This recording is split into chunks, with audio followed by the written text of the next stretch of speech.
I'm Cody from Game Life Balance US, a proud member of the Gonna Geek Network, just like the one you're listening to now. The opinions expressed are those of each individual. Check out all the other geeky podcasts at GonnaGeekNetwork.com and get ready because geekiness begins in 3, 2, 1. Welcome to Better Podcasting, a show where we talk about podcast tips, tools, and best practices to help you succeed with your podcast. What makes us different? Well, just like you, we podcast purely out of the love and fun of it. Podcasting is our hobby, and we recognize that it's yours too. We always encourage your questions and feedback, and you can find all of our contact information at betterpodcasting.com. Here's your host for the show, Stephen John Drew and Stargate Pioneer.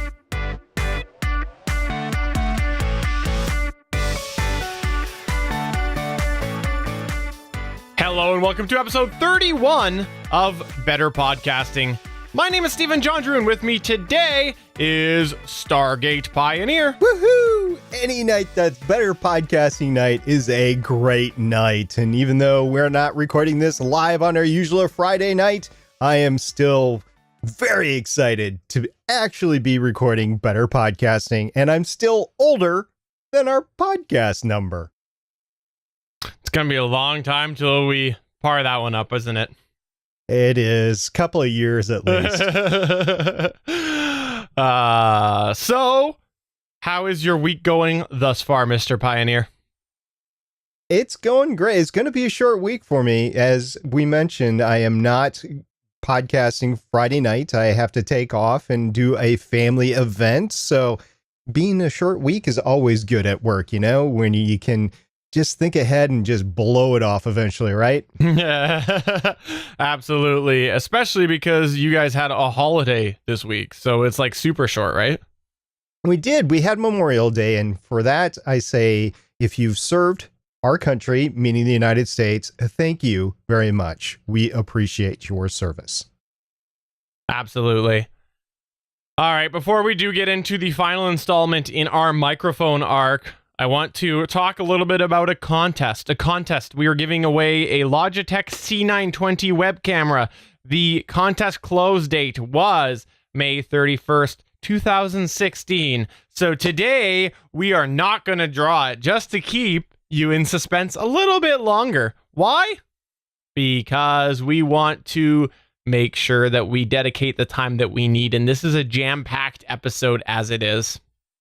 And as we record this, there could still be entries that come in. So we just wanted to be fair to everybody and not draw the name as we're recording this. So next week, we will be pulling the name out of the hat, just like we did last time, out of the geeky hat. And we will find out who our winner really is. Absolutely. And I'm so glad you picked up on where I was going with that, because yes, that is the lovely thing about time-delayed content. While you are probably downloading this well after May 31st, as we do record it, it is indeed still May 31st. So we never know.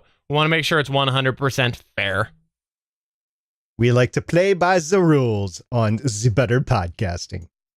Now, SP, we like to also talk about other podcast appearances and things like that. And I understand that for the live viewer, you've got one coming up. And what for the post viewer, you have completed one in theory. Isn't that right? You know what? Actually, I think for the post viewer, they might actually be able to see it in time. It's going to be Thursday, May 9th. I'm going to be on the AverageGuy.tv network. Sorry, June 9th. You said May 9th. Yes, June 9th. I'm going to be on his Jim Collison's podcast, Home Tech Gadgets. We're going to be talking about some of the kind of the mundane gadgets I have around the house, either with podcasting or real life. And we're just going to have fun podcasting because that's what we do. We have fun podcasting because we're hobby podcasters. Even though Jim actually podcasts for professional uses in his job, he does have hobby podcasts on the side. And it is going to be fun teaming up with his crew for that episode that night. Yeah, that'll be good to see. That'll be great to see. And I want to tease one other thing as well. I talked about this a little while ago. The headphones that I am using right now, the Audio Technica ATH M40Xs, I've been testing them in comparison to my Shure SRH 440s. And I'm going to give news, but I'm actually going to first do it on Gonna Geek, because I do a little geek segment there, and it's only fair to share the wealth. So I'm going to give my initial impressions first on episode 149 of Gonna Geek, which we'll record on next Monday, which is June, what is that? The first Monday in June. June 6th. June 6th at 5:45 p.m. Pacific at geeks.live. I'm going to give you a bit of a quick rundown on my about month of comparison between the two cans. It'll be a lot of fun, I think, to talk about. And SP won't be there, sadly. He will not be able to make it that week, but I'm sure he will be in the chat with us.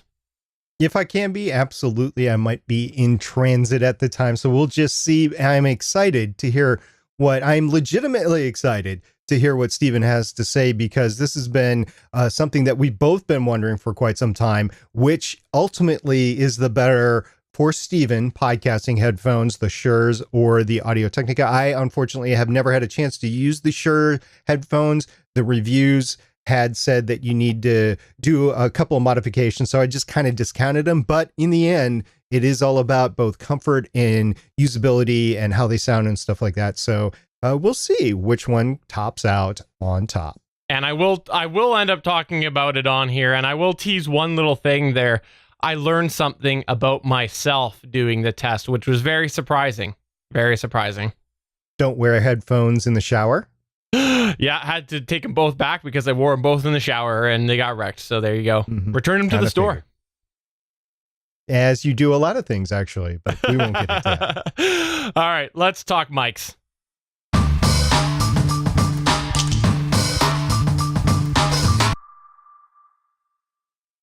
This week, we are wrapping up the arc on microphones. We love microphones, and if you are watching the video companion available at betterpodcasting.com, you are seeing SP using a specialty microphone, which is the category for this week. And specialty microphones are microphones that are different than what we've traditionally talked about. They're not your standard handheld dynamic microphone or your condenser microphone that you set on your desk or your large diaphragm dynamic microphone. No, they have a special use generally, which is why they're made. And we basically boiled it down to 3 categories that we want to talk about this week. We'll start off with one that I think is one that is often used in live settings, whether you're interviewing, whether you're trying to pick up a panel or things like that. It is a shotgun microphone. Now, SP, why don't you give the listener/viewer a rundown on what a shotgun microphone is? So a shotgun microphone is basically really super cardioed sort of dynamic microphone. It's a long, thin stick, and it's meant to reach out to a very narrow pattern in front of it and pick out what is directly in front of it. So it is used for off-camera video production, and that's when you see on TV productions or whatever, a gaffer, that's what they're holding up, is they're actually holding up, more than likely, a shotgun microphone that's pointed right at the speaker. And it's also used for conventions or dinner speaking or news gathering when you're pointing your camera and microphone at a long distance away. And it is used also when you're trying to get basically an interview going back and forth. You can, in a noisy environment, you can point the microphone at the individual and hopefully it won't pick up a lot of the background sound. Absolutely. And there's a couple main types of shotgun microphones. And the first is like the one that SP talked about that you quite often see. You see the sound guys with the boom pole and there's a big microphone coming down. Well, while you often see them doing that in movie sets and things like that, it is actually also quite often used in a handheld scenario. That just the nature of what it does, it works really well for that interview. But there is also a smaller shotgun style, and this is, if you're watching the video side of things, I've actually owned one there. It is called the Rode Video Mic Go, and the idea of these ones is they're meant to go on top of a camera. So if you have an SLR camera or something like that, it goes right into the flash hot shoe, which is the part where you can put an external flash. And then if you are using the video function, it helps pick up the sound a little bit better than the built-in camera. And I know, like, for my SLR, it makes a world of difference because my SLR ends up picking up a lot of the focus noise. So like if I have it on the automatic mode as I'm videoing, you can by default hear the of the lens, and with the shotgun mic, the video mic go, it makes a difference. Now, that is a great way that people who are looking to do a little bit of video on scene, they can do it in a one-man setup. They take the small form shotgun mic, they put it on top of the camera, and they're pretty much good to go. Now, the thing with a shotgun mic is, in my opinion, you still pick up a lot of noise, and there is a variety of levels of quality. For example, the one that I own is the Video Mic Go. There's a whole other category above it. I believe it goes then the Video Mic, then the Video Mic Pro, and different tiers. I know the Video Mic Go that I have doesn't do that great of a job picking up sound. And I'm just going to go ahead and plug it in really quick because I've got a way to plug it into the sound so you can hear. I'll turn off my main mic and just do a quick little thing. The levels aren't perfect. However, you'll get an idea of some of the noise you'll be able to hear. So here we go. So now I'm talking, and I think it's clipping a little bit, so I'll pull it back, but now I'm talking on the shotgun mic. You can hear a lot of the room. To me, you hear a lot of the hiss, whatnot, but it still is picking it up a heck of a lot better than if I was using just the default sound pickup on my camera. And this is just to give an illustration of sort of what sort of sound you might get from a smaller shotgun mic. Yeah, that's right. What Steven just demonstrated was a smaller shotgun mic. I'm actually viewing a larger shotgun microphone for both home video use and for convention panel recording and that sort of thing, or recording out in the field, maybe recording some video shots in the outdoors, and maybe have to get a muffle, the furry top to it and whatever, like you see on the gaffers, like we talked about before. And you go in the two, Audio-Technica makes some, Rode makes some, Sennheiser makes some, and they go from, the $200 range or the $100 range, really, for the really cheap Audio-Technicas, all the way up to more than $1,000. And there's a really cool Sennheiser one that's in about the $1,000 mark. It's a little bit too rich for my blood right now. I'm right now considering, when it goes on sale, the Rode NTG4 Plus, and I had hoped to have one for one of these episodes, but guys, it's just too expensive to get not on sale. They go on sale eventually. Yeah. We didn't really need one. Steven had an example of a smaller shotgun microphone, so we thought, hey, let's just go with that, and then eventually I might get one for larger video work. But what I'm finding is in the studio, my large diameter dynamic cardioid microphone, the Electro Voice RE320, works just fine, and I don't really get out in the field all that much, and maybe next year, so I'll just wait till the holiday sales or whatever and pick up one of the larger shotgun microphones that work a little bit better out in the field, and then connect it to my Zoom H5 and get a better recording out in the field for whatever purpose. Absolutely. And I know you keep saying in the field. I want to also just remind people that just because you have a shotgun mic doesn't mean you can literally take it into a field. You could, but if there is a lot of wind, you're still going to hear that. A lot of microphones, whether it is a shotgun or otherwise, they have a, like we talked about last week, the foam windscreen, except it's not foam. It's called a dead cat. It's furry. That's why they call it that. And the reason it's so furry is, while it does technically muffle your sound a little bit more, it does a really great job of blocking out that wind in comparison. You still hear it, but you don't get the huge that you would right down the barrel of the microphone. So just keep that in mind. A shotgun microphone does not mean that you're going to be able to just do whatever you want, wherever you want. That's right. I mean, you could get a little bit better. Maybe you can obtain audio when you can't obtain audio. But look, guys, when you see these TV shots where people are out in the wild, out in a field, whatever, taking a shot. It doesn't have to be like a normal TV show. It could be like a scientific show, like Through the Wormhole or whatever. I guarantee you, I absolutely guarantee you, they end up going back in the studio and doing what is called ADR and actually revoicing what they already said on the screen. You hear about that all the time now with production. If you are shooting in a noisy environment, say like a factory environment, or you got a train running by, you got a really noisy river running by, or airport or whatever, you will end up back in the studio using a condenser microphone or a large diameter dynamic microphone and getting a better sound. So a shotgun microphone could help get the best possible audio with the dead cat on it in a noisy situation, but you're still going to pick up that background. For sure.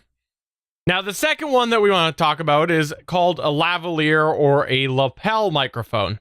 Now, this is one that we don't actually have an example for. I had like a $4 example, which I threw out forever ago because it was $4. And it is, if you've ever seen them clipped on people, watch any of your favorite live dancing with the singing shows, and you will see that your hosts have it, and everybody is wearing one of those. And SP's got something on the video side of things to kind of mock it up. It's a clip. You watch any late night show, they're on there. Everybody uses these in sort of talk environments, and they clip onto the shirt or wherever. Sometimes they do place them elsewhere, and they just pick up the voice in actually a sort of condenser fashion, because they are indeed condenser microphones. So they pick up a lot of stuff. Now, here's the thing, because they're tiny little microphones, they don't pick up anywhere near as much as your large diameter condenser. That's why they do work better than taking a condenser and putting it down in front of you in a noisy environment, because it's so small,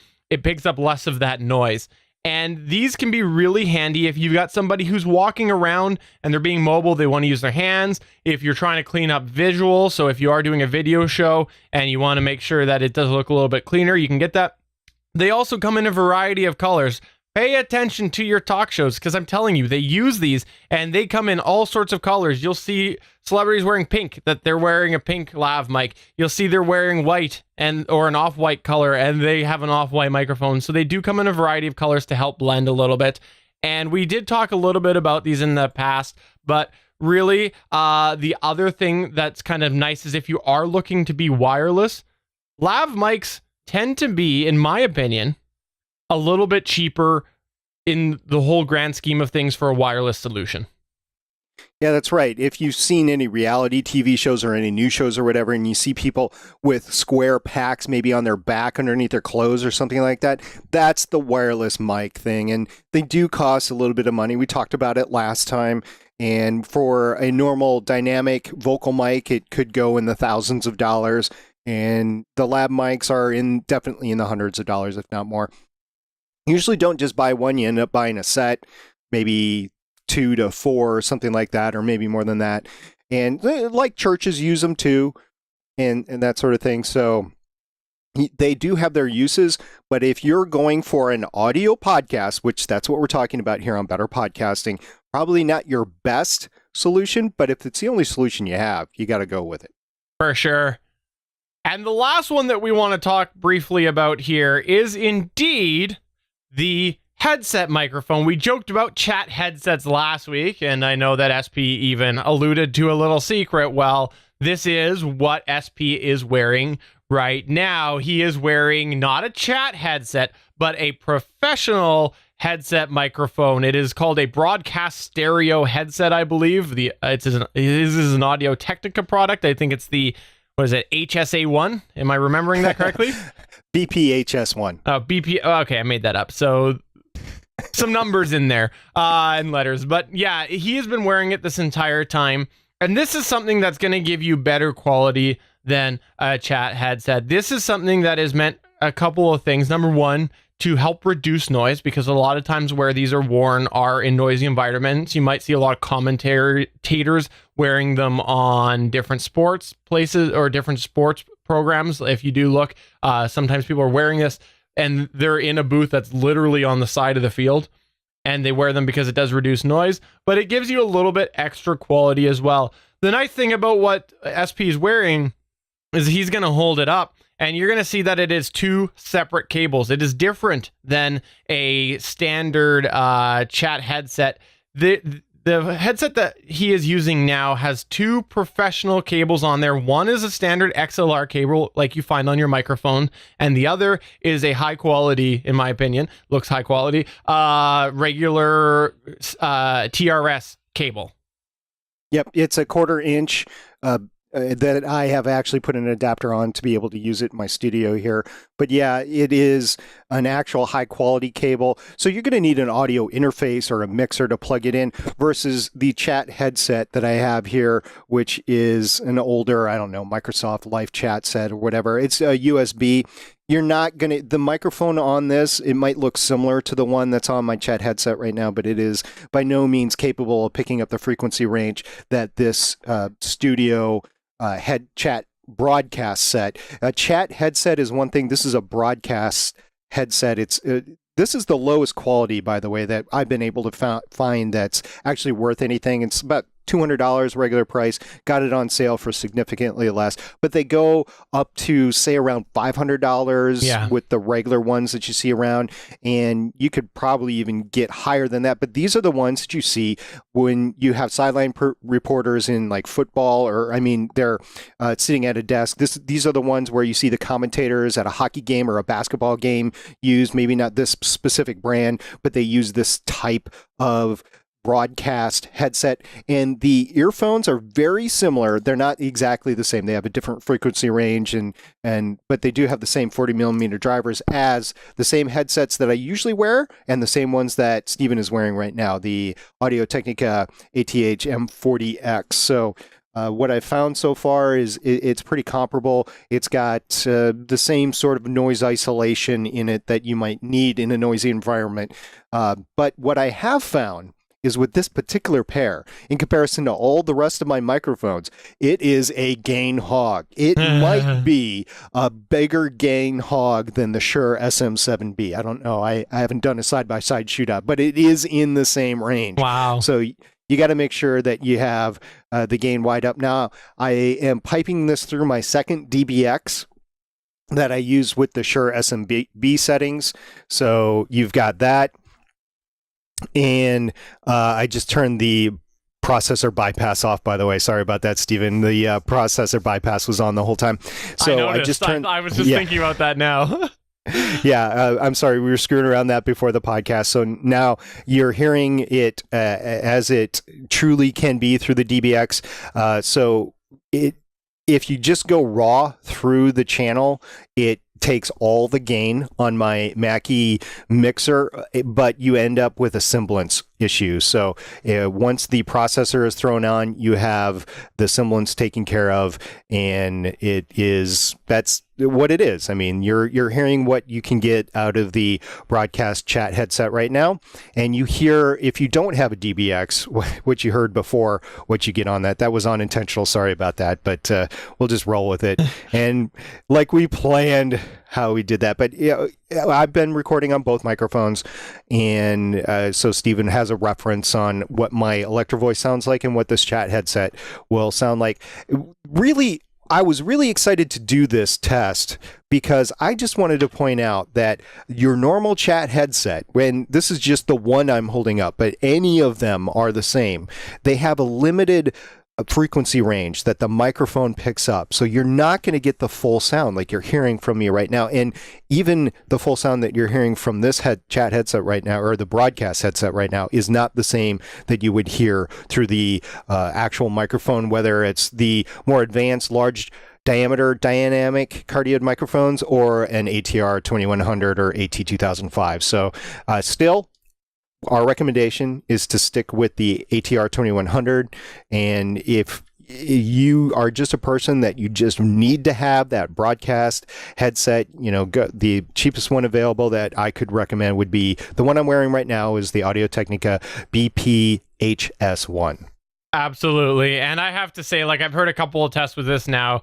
You sound to me drastically thinner. And listener, you can go back and you can hear this in the Produce show. The first section, SP was using his regular microphone, and then this section he is using the broadcast headset. And if you listen here, we'll do one test of them really quickly together. SP is going to talk on the DBX right now with the DBX, the processor going, so it's more in comparison to how he usually runs his RE320. Then he's going to do a little bit of a talk with the processor off, and then he's going to do a little bit of a talk on his RE320, and we'll have those quick things head to head just so that you can hear the difference between them. So go ahead with the first one, which is with your DBX 286 processor on. Okay, this is the full up DBX 286S in the Shure SM7B. I did turn the gain down just a little bit, but it's still pretty high. It's still over 45. And that is everything on the DBX. And now I am going to switch to do the process bypass, which we've done before. So here we go. 3, 2. Okay, now it's just the gain through the DBX 286S. You're hearing me straight through there. There is no processing effects. It's just the gain assistance. And now I'm going to switch over to the RE320. All right, now you're hearing me through the RE320. This is how I normally sound in a normal podcast. So if you missed this sound, it's right here. So you have that. To me, again, I think it's quite clear that you sound much better on any dynamic microphone that I've heard you on, with the E935, the AT2005, the Blue 100, or your RE320, or the 7B. Wow, you're getting quite the collection. I think you do sound quite a bit better on all of those than the headset, but the headset, it's a different use case. It is a specialty case, and there is one thing that I want to point out here that I did notice during your run here with the headset. There was two things that came up. Number one, I did hear your breaths a lot more, but not traditional popping. It was quite clear that it was muffled, so that was good. A headset did what it was supposed to do, but I could hear you breathing a lot more. And then the second thing was, which the video viewer will have seen this, it was fun to watch you try to drink your water as we podcast with the headset in front of your mouth. And that was so bad because I got a tickle in my throat. It's the allergy season is upon us again where I live, and I'm like, oh my gosh, I actually had to mute the channels and cough a couple of times. So sorry about that. But yeah, drinking with that microphone on, it's just not going to happen. Now, I would have to lift it off, and that would be handling noise and having a drink like that. So yeah, specialty case only, like if you're broadcasting at a high school event, if you're in a noisy event, like a convention, like you're on a convention floor and you're in a booth and you're trying to interview people, whatever, you can put this one down and give them the chat headset as well, so they can make sure that they can hear you and what you're saying without you having to yell at them. So yes, definitely specialty case, but they do have their uses, just like the shotgun microphone has its uses, and just like the lavalier microphone has its uses. And by the way, Suncast, it came late in chat, and he was wondering if I was wearing a lavalier. It's really not. It's really my Apple iBuds that we were using to mock up a lavalier, because neither of us actually own a lavalier. Nothing really against them. It just doesn't fit our use cases. For sure. So there you go. Those are the 3 specialty microphones rundown that we wanted to do this week. And if you've got a use case that you think that we should talk about, please do email us as podcast@betterpodcasting.com. We would love to talk about it on a future show. And if you're not sure which one might be the best for your specialty case, please do email us, podcast@betterpodcasting.com, and we will get back to you for sure. Or hit us up, facebook.com/betterpodcasting, twitter.com/betterpod. Anywhere. We like to respond to everything. And closing out that microphone arc, let's talk a little bit about what we've got coming up next time. What is it that we have in store for our next arc, Mr. Pioneer? Well, once you get your podcast recorded, once you get it all tidied up and getting ready to get out the door, how do you distribute it? Where do you go and how do you publish it and where do you send it off? We talked a little bit about this before, but we want to make sure that we hit it in depth. And we also want to make sure that we hit the live streaming in depth from a production standpoint. So things have changed a little bit actually since we did our first initial arc. And we want to make sure that you have the latest information as you start or continue your hobby podcast. Absolutely. Well, let's just go ahead and move on into our Better Podcasting download. Welcome to this week's Better Podcasting Download. All right, for the download this week, well, I'll let you tell the listener about that, SB. I see.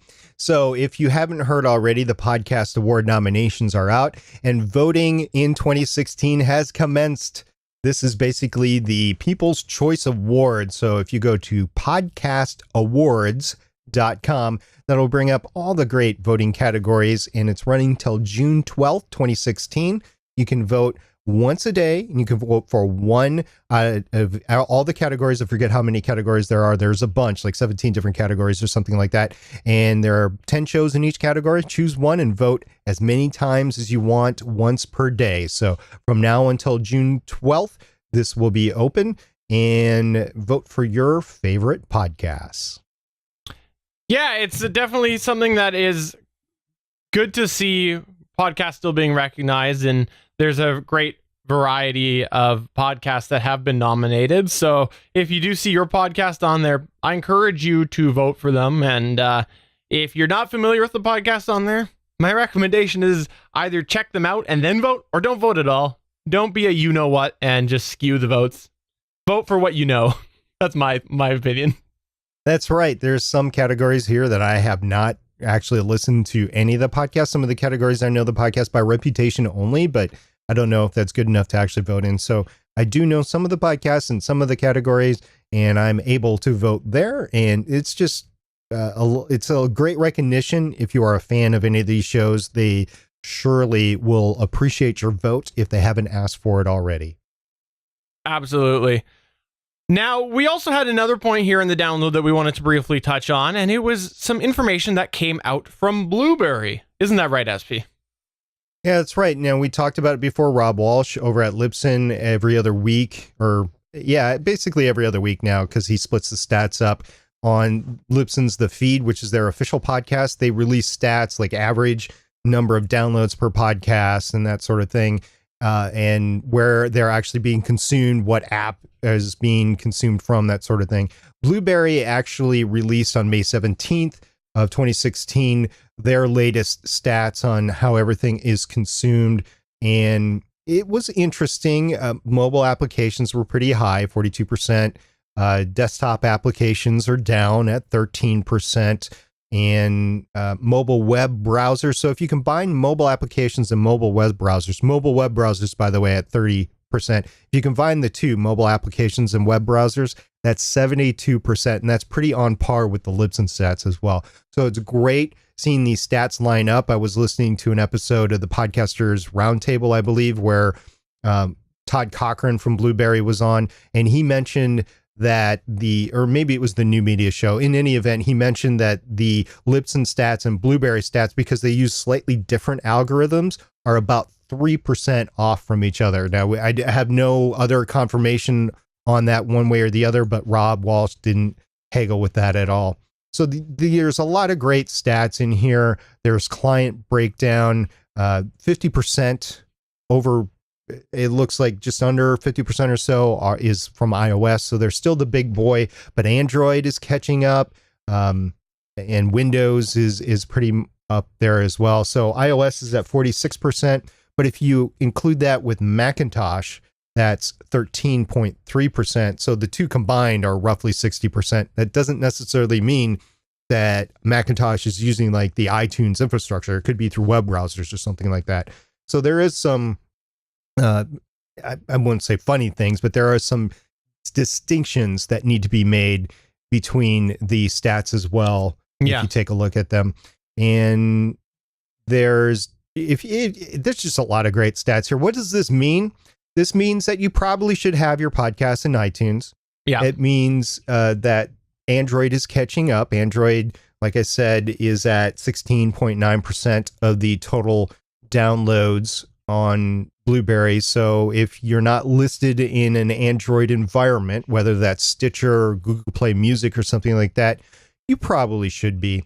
And don't forget, Blueberry runs the PowerPress plugin applications. So if you're one of the people that store your podcasts on your website, or you have them media hosted somewhere and then you use a plugin to actually provide a player on your website, PowerPress works great. Libsyn has one. Simple PowerPress has one. So there's multiple ones out there, but PowerPress right now dominates the market. Yeah. And supposedly, as Suncast is saying in the chat, PowerPress 7.0 is supposed to be released next week. These people are doing a lot of great things to try to help you get your content out there. So the more that you can use their expertise, and they've been around, both Libsyn and Blueberry, Raw Voice Media, have been around since the beginning, 2004, 2005 timeframe.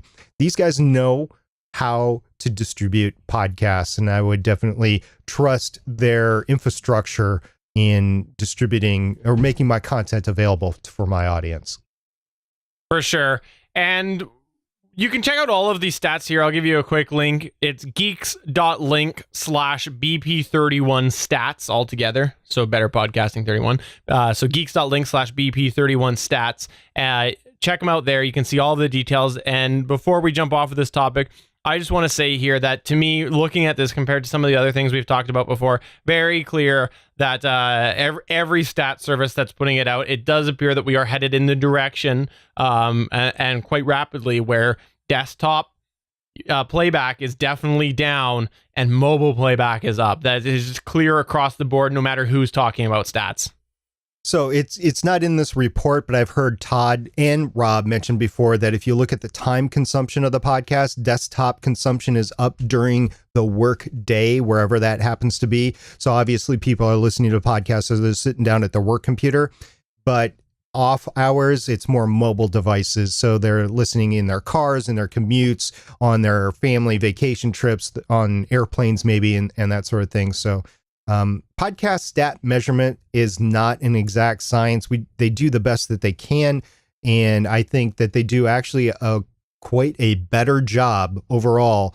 If you're talking about like PodTrack or Libsyn or Blueberry, than any like Nielsen or anything else out there that measures TV or radio. TV might be getting a little bit better because of the play on demand DVRs, Netflix, that sort of thing, but I think podcasts have a leg up on stats. So if you want to know, how many people are downloading or listening to your show, the best information you're going to get is through podcasts versus TV or radio. That's just my opinion. Now, whether that means you can go out and monetize it or not, well, I don't know about that because the advertisers haven't really caught up to that yet. So it's still young industry, 10 years plus now. So we'll see as things grow in the next 5 years. Absolutely. All right, well, let's go ahead and get to your feedback. This is Better Podback.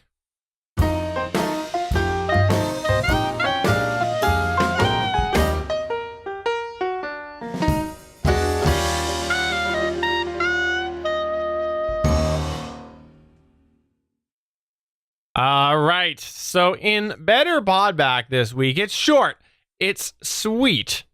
Well, it's not the shortest in the world, but it is fairly short. We had Scott Smith on episode 1. It was very, very astute and simple. It was "You guys rock," and we love that. We love that. Thank you so much for that. We do really appreciate that, Scott. Thank you so much. Genuinely, I do say that genuinely. Really love to get the feedback. Just knowing that somebody's listening, they do enjoy the show. It goes a long way. Thank you so much. Appreciate that.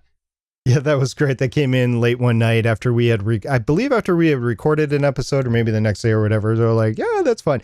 And so his profile picture on Facebook had him in front of a microphone, and we had fun talking about his Rode Procaster, I believe, which had been on both of our radars before. So it was great seeing that. And Scott, if you're listening, thank you very much for sharing that conversation. We did have fun geeking out about that. And also, if you go back to our now pretty much extinct Better Podcasting YouTube channel, on episode 1, we had a very short feedback from a user called Lazar, and it was basically "thank you!" ! Yeah. Which I thought was pretty cool. So yeah, you're welcome, Lazar. Hopefully you've found us on our new YouTube site with the Gonna Geek Network, and we really appreciate the thank you. We really do. That was really cool. So thank you very much for that. It lifted both of our spirits. We're like, yes, we got feedback.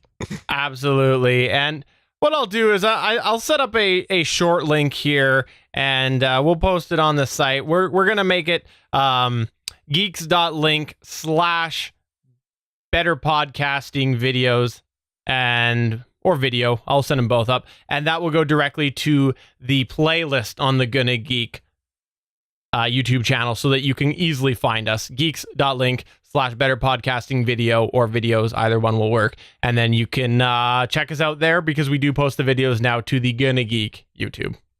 That sounds great, Stephen. Thanks very much for setting that up. No worries.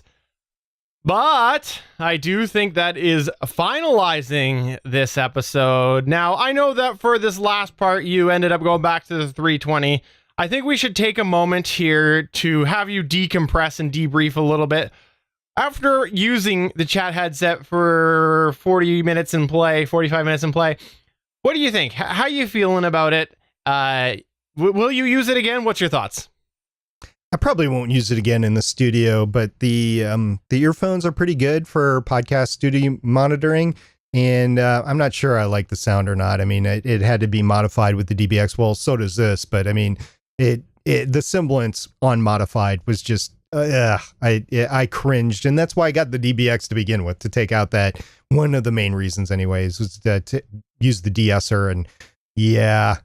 If I have to go through the DBX anyway, we'll see. If I'm moving around, like we joked about before on the Gonna Geek Network, if we do a cooking show and we have cooking to do all the way around, this might actually be a good thing to do. How about the paint drying podcast? That's my favorite. That's just drinking a cold root beer and laying back, and you could use the main microphone for that. You just have to have the stand like putting up next to you. All right, so there you go. That is going to take us to the end of the episode. Before we do close, I want to remind everybody that there's a variety of geeky content at GonnaGeekNetwork.com. Please do check out all of the shows there. So for episode 31 of Better Podcasting, I'm Stephen John Drew, looking forward to our next arc. And I'm Stargate Pioneer, finally able to use his broadcast headset. Bye! See you guys next week.